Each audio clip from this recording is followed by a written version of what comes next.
오늘은 누가복음의 저자 누가를 만나는 시간입니다. 누가에 대한 정보는 사실 성경에 많이 나와 있지 않습니다. 그럼에도 불구하고 누가에 대한 기록들을 살짝 살펴보면 누가가 얼마나 위대한 인물이었는지 우리는 알게 되는 것이죠. 오늘 누가복음을 중심으로 하여서 누가와 관련된 아주 소중한 꼭지 4꼭지로 나누어서 말씀을 받도록 하시겠습니다. 첫째, 누가는 이방인이었다고 하는 것입니다. 당시에 헬라 사람이라고 할 수 있는데 요즘 말로 얘기하면 그리스 사람이었던 것이죠. 성경은 구약 39권, 신약 27권, 합쳐서 66권으로 되어져 있습니다. 기간은 1600년 동안 쓰여졌고요. 저자는 38명, 38명의 저자가 썼습니다. 그런데 유일하게 이방인이었던 사람이 누가였습니다. 구약 성경의 저자들 모세나 여호수아나 그리고 이사야나 예레미야나 말라기에 이르기까지 전부 다 유대인이었고요. 신약 성경의 저자들 마태, 마가, 요한 그리고 바울에 이르기까지 전부 다 유대인이었습니다. 그런데 유일하게 유대인이 아닌 사람 하나가 누구였느냐 하면 바로 오늘의 저자 누가였다고 하는 사실입니다. 성경상으로 누가가 처음으로 그 얼굴을 드러내는 곳은 사도행전 16장입니다. 바울 일행은 2차 선교 여행 중이었어요. 2차 선교 여행의 목적은 뭐였냐 하면 1차 선교 여행을 다닌 이후에 1차 선교 여행에서 개척하고 세웠었던 교회들이 얼마나 잘 성장하고 있는지 다시 한 번 더 돌아보자 하면서 2차 선교 여행을 다녔던 것이죠. 1차 선교 여행은 주로 소아시아라고 성경이 말하고 있는 터키 지역이었습니다. 그런데 2차 선교 여행을 돌아다니는데 어디 다닌 거예요? 터키 지역을 돌아다닌 거죠. 근데 그 지역을 자꾸 돌아다니는데 선교의 문이 막히는 것입니다. 자꾸 잘 될 것 같다가 중간에 안 되고 길이 열릴 것 같다가 막히고 하면서 왜 이러지 하고 있을 즈음이었습니다. 이상하다 하고 있는데 사도행전 16장 9절에 보니까 밤에 환상이 바울에게 보이니 마게도냐 사람 하나가 서서 그에게 청하여 이르되 마게도냐로 건너와서 우리를 도우라 하거늘. 바울이 환상을 본 것입니다. 그리고 깨닫게 되었습니다. 그리고 요 며칠 동안 왜 이렇게도 선교가 잘 되지 않는지를 깨닫게 된 것이죠. 바다 건너 마게도냐 지역에서 우리를 부르는구나. 마게도냐는 요즘 말로 하면 그리스 지역이었던 것입니다. 그러니까 바다를 건너와서 우리를 도와달라라고 하는 도움의 요청이 바다 건너 그리스 지역에서 환상 가운데 온 것입니다. 그리고 이어지는 본문은 이렇습니다. 바울이 그 환상을 보았을 때 우리가 곧 마게도냐로 떠나기를 힘쓰니 이는 하나님이 저 사람들에게 복음을 전하라고 우리를 부르신 줄로 인정함이러라. 방금 읽은 본문을 쉽게 지나치면 큰일 날 것은 아닙니다만 정말 중요한 꼭지 하나를 놓치게 된다는 것입니다. 사도행전은 이 본문 이전까지만 해도 3인칭으로 기록이 되고 있었습니다. 그런데 여기부터 우리가 1인칭 복수형으로 시작을 하고 있다는 사실입니다. 우리라는 단어를 갑자기 여기서 사용하고 있는 이유는 무엇이겠습니까? 이 사도행전의 저자가 이전까지는 바울의 선교 여행에 함께하지 않고 있으면 지금부터 이 사도행전의 저자가 이 선교팀에 합류하게 되었구나 하는 것을 알 수 있는 것입니다. 사도행전의 저자는 누가잖아요. 누가? 우리는 여기에서 매우 중요한 사실 하나를 깨닫게 되는 것이죠. 누가가 지금 바울의 2차 선교 여행에 합류했구나 하는 것입니다. 그런데 누가가 바울의 선교 여행에 합류한 이 타이밍이 기가 막히다라고 하는 사실입니다. 누가가 선교팀에 합류한 이때가 언제였습니까? 소아시아라고 불려지던 터키에서 길이 자꾸만 막히고 있었던 것이고요. 헬라라고 불리던 그리스 마게도냐에서 도와달라는 환상을 보았을 때였다고 하는 것입니다. 그렇다 보니 지금 선교팀이 터키에서 배를 타고 그리스로 넘어가기 직전인 거예요. 이런 상황에 선교팀에 합류한 누가가 어느 나라 사람이라고 그랬습니까? 그리스 사람이라고 그런 것입니다. 사실 선교팀을 이끌고 있는 바울은 어디가 고향이냐면 요즘으로 말하면 터키 지역이 고향인 사람이었습니다. 살아생전 그리스 땅을 밟아보지 않았습니다. 전혀 낯선 땅이었던 것이죠. 그런데 이런 막막한 상황에서 기적처럼 나타난 사람이 누가였다고 한번 생각을 해보시겠습니다. 그리스로 넘어가야 하는데 그리스 사람이 선교팀에 합류한 거예요. 기가 막힌 타이밍이 아닙니까? 사실 이 장면은 세상 말로 하면 몸에 닭살이 돋아야 하는 것이고 온몸에 전기가 찌릿찌릿 와야 하는 장면이라고 하는 것입니다. 한치의 오차도 없이 하나님의 연결하심을 우리는 바울과 누가의 만남을 통해서 알 수 있다는 것입니다. 구약 성경 에스더서의 배경은 페르시아 제국의 통치 시기였습니다. 남유다를 멸망시켰던 바벨론이 페르시아 제국에 의해서 무너져 내렸고 페르시아가 온 천하를 통일할 때였습니다. 바벨론에 의해서 남유다가 멸망당할 때 지식인 그룹을 중심으로 해서 바벨론의 포로로 잡혀 갔었습니다. 바벨론이 무너져 내리고 페르시아가 온 지역을 다 통치할 때에 페르시아의 왕이 유다 나라 사람들, 유대인들 너희 고향으로 돌아가라 했지만 100% 다 돌아온 것은 아니었습니다. 그 지역에 그냥 머물면서 정착한 사람들이 있었던 것이죠. 그때 정착한 사람들 가족 가운데 에스더가 있었다는 것입니다. 에스더가 그 땅에 그냥 머물러 있다가 페르시아 왕의 왕후가 되었다고 성경이 말씀하고 있는 것이죠. 얼마나 지금 잘 나가는 일입니까? 왕비가 되었다고 하는 것 승승장구할 수 있는 거였습니다. 그런데 위기가 들이닥쳤습니다. 페르시아의 총리였었던 하만이 무슨 계기를 통하여서 유대인들을 전부 다 몰살할 계획을 가지고 있었던 것이죠. 이때 사촌오빠 모르드게가 에스더를 설득하는 장면이 아주 유명합니다. 네가 왕후의 자리를 얻은 것이 이때를 위함이 아닌지 누가 알겠느냐? 네가 왕후의 자리를 얻은 것이 이때를 위함이 아닌지 어찌 알겠느냐? 결국 에스더가 그 즈음에 페르시아의 왕후가 된 것은 몰살 위기에 몰린 유대인들을 살리기 위함이었다는 것이 곧 드러나게 되는 것입니다. 오늘 본문에 누가도 그랬다는 거예요. 누가가 이 즈음에 바울의 선교팀에 합류한 것은 소아시아를 벗어나 모든 정보가 깜깜한 그리스를 선교하는 팀을 도우라는 하나님의 뜻이었다고 하는 것이죠. 누가는 바울 일행과 함께 그리스 땅을 밟으면서 가이드 역할을 아주 톡톡하게 했다는 것입니다. 이것이 바로 이때를 위함이 아닌지의 역사라고 하는 것입니다. 여러분들을 이 즈음에 부르시고 구별하여 세우신 목적이 무엇일까요? 올해에 나를 교사로 세우시고 이번 여름 성경학교나 수련회에 참여하도록 하는 목적은 무엇일까요? 올해 여러분 중에 몇 명을 항존직으로 세우신 목적은 또 무엇이겠습니까? 저는 기도할 때마다 놓치지 않고 기도하는 것은 이 즈음에 저를 가장 제일교회의 담임 목사로 부르신 하나님의 놀라운 섭리를 절대 놓치지 않게 하여 주시옵소서. 하늘에서 이루어진 그 뜻을 이 땅에서도 이루어가게 하여 주시옵소서. 이것이 진짜 기도여야 하는 것이고 그 목적을 이루어가야 한다는 것입니다. 평소에 교회에 잘 나오지 않으시던 분들이 주일날 예배에 오늘은 나와서 앉아있는 이유는 무엇일까요? 평소에는 저 뒷자리를 앉다가 오늘은 몇 칸이라도 더 앞으로 나와서 앉아있는 이유는 무엇일까요? 이 즈음에 누군가 그 사람이 자꾸만 생각나는 이유는 무엇이고 이 즈음에 기도가 자꾸만 하고 싶은 이유는 무엇일까요? 제가 가장제일교회 목회를 시작하면서 두렵고 떨리는 마음을 가지고 기도할 때에 하나님께서 저에게 힘을 내라고 하면서 주셨던 본문 하나가 있습니다. 소개해 볼까 합니다. 예수께서 그의 12제자를 부르사 더러운 귀신을 쫓아내며 모든 병과 모든 약한 것을 고치는 권능을 주시니라. 저는 이 말씀을 읽으면서 예수님이 뭔가 일을 시키실 때는 그냥 무대포로 시키는 것은 아니시구나 하는 것을 깨닫게 된 거예요. 2000년 전에 12제자를 파송하시면서 두렵고 떨리는 마음으로 있는 그들에게 무언가 권능을 주셨다고 하는 것입니다. 감당할 수 있는 능력을 주셨다고 하는 것입니다. 두려워하거나 떨지 말아라. 내가 너희들에게 이런 능력을 주었으니 나가서 너희들은 선포하기만 하면 된다. 이게 예수님의 방법이었다고 하는 것이죠. 바울의 선교 여행에도 마찬가지였습니다.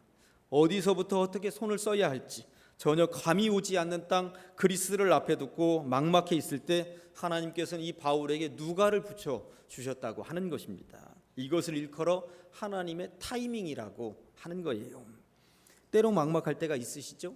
틀림없는 하나님의 타이밍을 믿으시기 바랍니다. 가장 적절할 때 가장 적절한 방법으로 역사하실 줄로 믿습니다.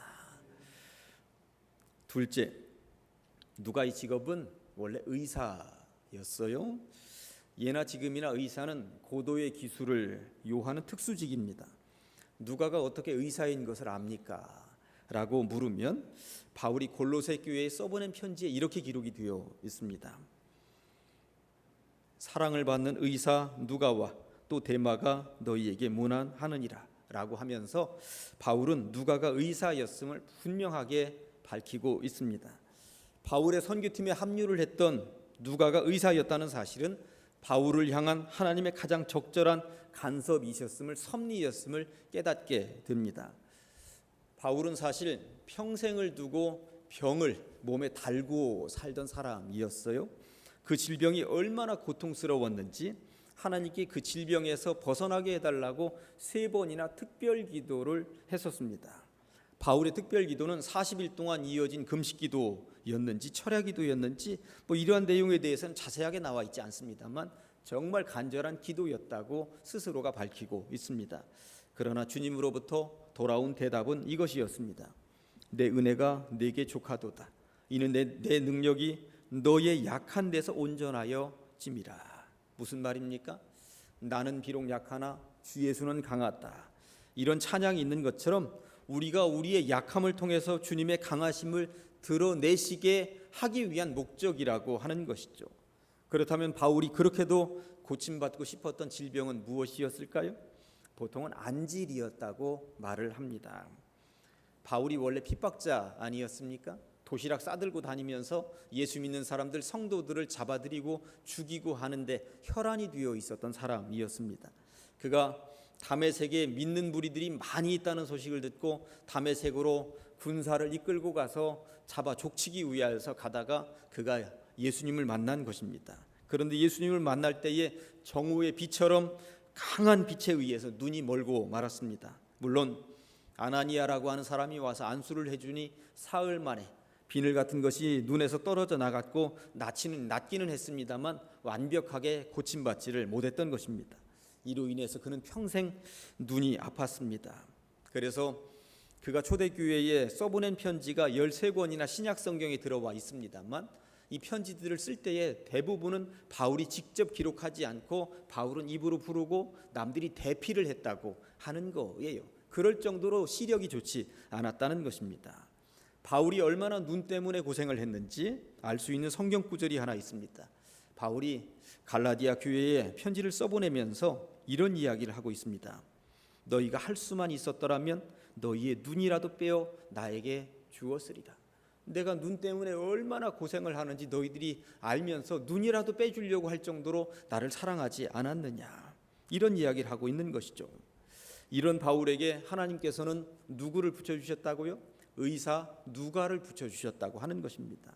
심부름뿐이 아니라 늘 바울을 지근거리에서 돕고 사랑으로 끌어안으면서 치료할 수 있는 자 누가를 붙여주셨다고 하는 것입니다.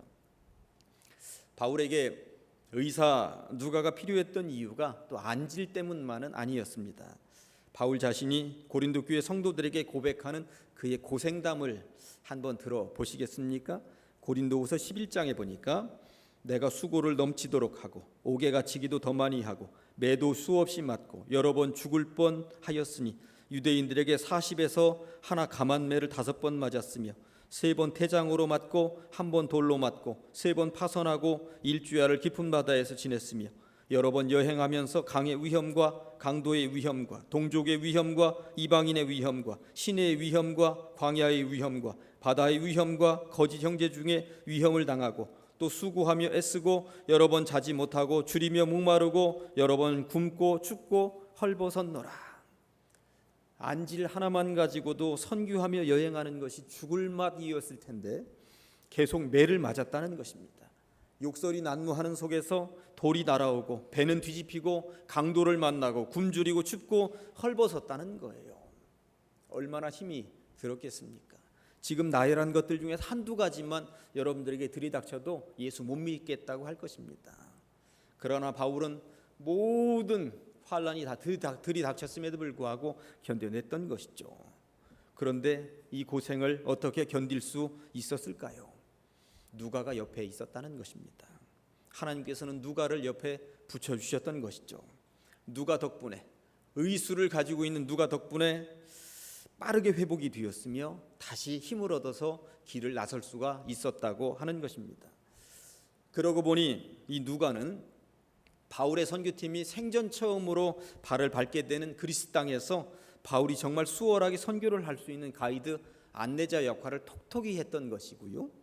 의사로서 누가는 그렇게 모진 매를 맞고 죽을 고생을 하는 바울이 빠르게 회복이 되어 선교할 수 있는 힘이 되어 주었다라고 하는 것입니다. 이런 경우를 일컬어서 신묘막측한 하나님의 개입하심이라고 말을 하는 것입니다. 할렐루야. 그런데 말입니다. 누가를 묵상하면서 더 놀랍게 깨닫게 되는 진리 하나는요, 누가는 사도행전에서 자신이 바울을 어떻게 도왔다는 말 한마디를 하고 있지 않다는 거예요. 자신의 이름도 드러내지 않거니와 자신이 어떻게 예수를 믿고 변화받았는지도 얘기를 하지 않거니와 그렇게 몰매를 맞고 죽을 고생을 하고 있는 바울을 어떻게 치료하고 도왔는지, 회복시켰는지, 내 공은 이런 것입니다 하고 단 한마디도 언급하고 있지 않다는 사실입니다. 다만 우리는이라고 하는 단어를 통해서 이 즈음에 내가 이런 고생을 할 때, 내가 이런 풍랑을 만났을 때 내가 바울 곁에 있었다, 이런 정도의 정보만을 후대에 남기고 있다는 것입니다. 참으로 대단한 바울이요, 대단한 누가였음을 알 수 있습니다. 그 뛰어난 사람이 겸손까지 가지고 있었다고 하는 것입니다. 세 번째, 누가는 저술가, 저자였습니다. 잘 아시는 것처럼 누가는 누가복음과 사도행전 두 권의 신약 성경책을 기록했죠. 마태복음이나 마가복음이나 요한복음을 읽어보면 이 책의 수신자가 누구인지는 나와 있지 않아요. 그런데 누가는 독특하게 수신자를 밝히고 있습니다. 데오빌로입니다. 데오빌로. 누가복음 1장 3절 본문이었습니다만 그 모든 일을, 그러니까 예수님에 대한 그 모든 일을 근원부터 자세히 미루어 살핀 나 누가도 데오빌로 각하에게 차례대로 써보내는 것이 좋은 줄 알았노니 밝히면서 데오빌로라고 하는 사람에게 이 편지를, 이 글을 써보냅니다. 봉헌합니다. 이런 이야기인 거예요. 그리고 사도행전 1장 1절에서도 누가는 데오빌로요, 내가 먼저 쓴 글은 누가복음일 거 아니겠습니까? 이렇게 밝히면서 지난번에 써보낸 누가복음을 언급하고 있습니다. 누가복음과 사도행전의 수신자 데오빌로가 어떤 사람인지에 대해서는 정확한 정보를 어느 누구도 알고 있지 않습니다. 다만 로마의 관원이었을 것이다, 누가에게 저작료를 주고 책을 집필하도록 돈을 대준 사람, 독지가였을 것이다 등등등 의견만 분분할 뿐입니다. 아무튼 누가는 누가복음과 사도행전을 이 땅에 남겨놓았습니다. 이 누가가 남긴 두 권의 책이 기독교 역사에 남긴 족적은 대단한 것이었습니다. 누가가 아니었더라면 어찌 되었을까요? 사실 마태, 마가, 누가, 요한복음 네 권을 다 읽어보면 전부 다 예수님에 대한 이야기들, 예수님의 사역, 예수님의 십자가 죽음과 부활에 대한 것, 승천에 대한 것들이 다 들어 있습니다만 오직 누가복음에만 등장하는 정말 독특한 내용들이 몇 개 있어요. 예수님이 탄생하신 장면은 마태복음과 누가복음에만 나옵니다. 예수님이 탄생하셨을 때 마국간 말구유에서 탄생하셨다는 이야기는 오직 누가복음에만 나옵니다. 그러니까 다른 복음서에서는 마국간에서 태어났다는 기사를 기록하지 않고 있습니다. 마태복음에는 동방의 박사들이 집으로 경배하러 찾아갔다고 나와 있습니다. 누가복음에는 목동들이 마국간으로 경배하러 찾아간 것으로 나와 있는 것이죠. 누가복음에만 등장하는 또 은혜로운 몇 가지 말씀을 언급해 보면 세례 요한이 탄생한 이야기, 예수님이 12살이 되었을 때 성전에 올라가서 당시 종교 지도자들과 서로 토론한 이야기, 선한 사마리아 사람 이야기, 아버지의 재산 반을 뚝 잘라서 나갔다가 허랑방탕하게 다 쓰고 돌아온 탕자 이야기, 엠마오 도상에서 나타나셨던 부활하신 예수님 이야기 등등등. 누가는 복음서의 다른 저자들이 알지 못하고 있거나 누락시켰던 다양한 이야기를 끄집어내서 복음서를 쓸 줄 아는 대단한 실력자요 저술가였다는 사실입니다. 특히 누가복음을 읽어보면 가난하고 소외된 사람들의 이야기가 꽉 차 있습니다.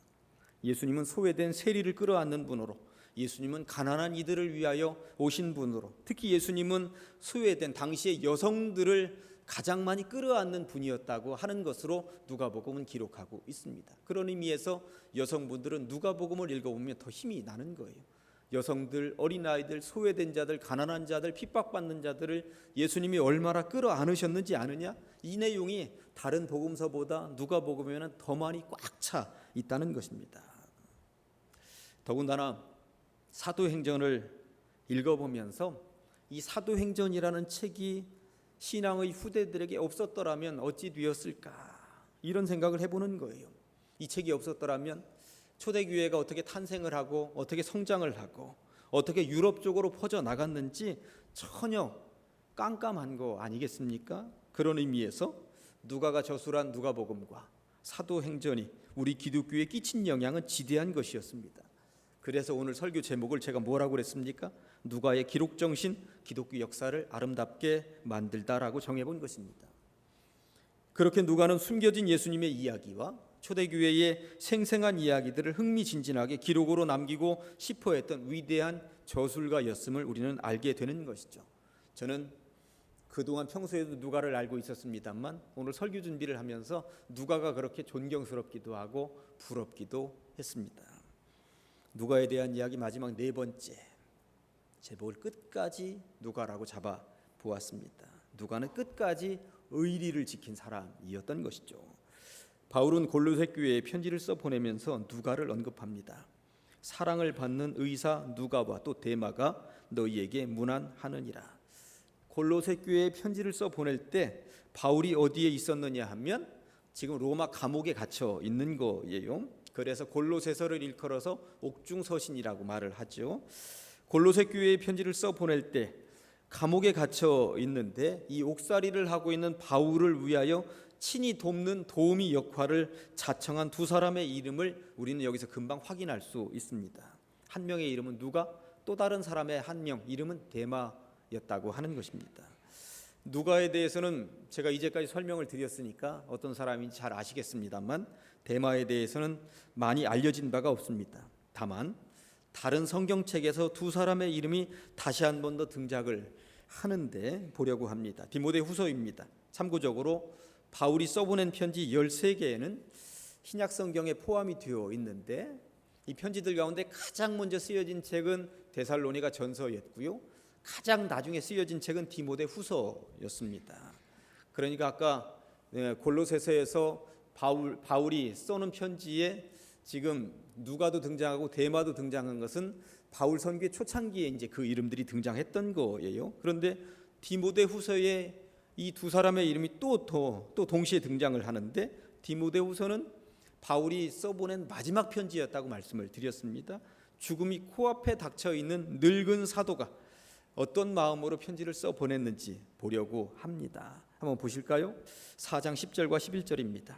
데마는 이 세상을 사랑하여 나를 버리고 데살로니가로 갔고 그레스게는 갈라디아로, 디도는 달마디아로 갔고 누가만 나와 함께 있느니라. 격세지감이라고 하는 말이 있습니다. 몇 년 전에 골로새 교회에 써보냈던 편지에만 해도 누가나 데마는 똑같은 위치였습니다. 옥에 갇혀 있던 바울을 친히 찾아서 돕던 의리의 사나이들이었던 것입니다. 그러나 몇 년이 지나 디모데에게 써보내는 편지의 두 사람은 극과 극을 달리고 있죠. 누가는 아직도 다 늙어서 겨우 호흡을 하고 있는 바울의 곁을 지키고 있는 반면에 데마는 세상을 사랑해서 바울을 버리고 떠나갔다는 것입니다. 이런 내용을 편지를 써 보내면서 바울은 얼마나 가슴이 찢어지는 고통을 겪고 있었던 것일까요? 골로새 교회에도 디모데에게도 누가라는 이름과 더불어서 데마라는 이름을 언급하고 있다는 사실은 당시에 데마가 유명한 신앙인이었다고 하는 것, 바울에게 있어서는 바울의 옥살이 하는데도 도우미로 있을 정도로 아주 유력한 신앙인이었음을 알 수가 있습니다. 누구나 다 알고 있는 인물이었을 것이다 라고 하는 것이죠. 한때는 죽으면 죽었지 끝까지 함께 하겠다던 데마였을 것입니다. 그러나 그는 가고 없었습니다. 이에 반해 누가는 그 자리를 끝까지 지켰다는 것입니다. 아마 모르긴 몰라도 누가는 바울의 임종도 지켰을 것이며 바울의 장례도 그가 다 주관했을 것입니다. 아무튼 누가의 자리는 그런 자리였던 것이죠. 바울이 죽은 지 70년에서 80년 정도 지난 후에 발견이 된 누가복음 앞부분에는 이 누가복음의 저자 누가를 소개하는 글이 이렇게 등장을 합니다. 누가는 수리아 안디옥 출신의 의사였다. 그는 사도들의 제자였으며 후에 바울과 동행하며 바울이 순교하기까지 함께 다녔다. 누가는 아내도 자녀도 없이 일심으로 주님만 섬겼으며 84세의 나이로 베우디아에서 성령에 충만하여 잠들었다. 이렇게 소개되고 있습니다. 이제 말씀을 정리합니다. 지금까지 누가의 인생을 살펴보셨습니다. 신구약 성경 통틀어서 저자들 가운데 유일한 이방인이었고요, 의사였습니다. 누가는 바울의 선교팀이 유럽으로 들어가는 길목에서 만난 생각지도 못했던 가이드였습니다. 모진 고생을 하는 바울의 주치의였습니다. 하나님의 타이밍이 기가 막힘을 보셨습니다. 또한 당시 헬라 지식의 해박한 지식을 가지고 있으면서 누가복음과 사도행전을 기록한 뛰어난 실력자요 저술가였습니다. 어지간하면 데마처럼 바울을 떠날 만도 한데 바울 곁을 끝까지 지켰던 의리파 사내이기도 했습니다. 그러나 그가 쓴 성경 어디에도 그 자신은 내가 이런 공을 세웠다고 스스로는 얘기하지 않습니다. 끝까지 겸손한 사람이었습니다. 신약성경 세 번째 책의 저자 누가가 그래서 오늘 우리들에게 이렇게 큰 울림으로 다가오는 것입니다. 기도하시겠습니다.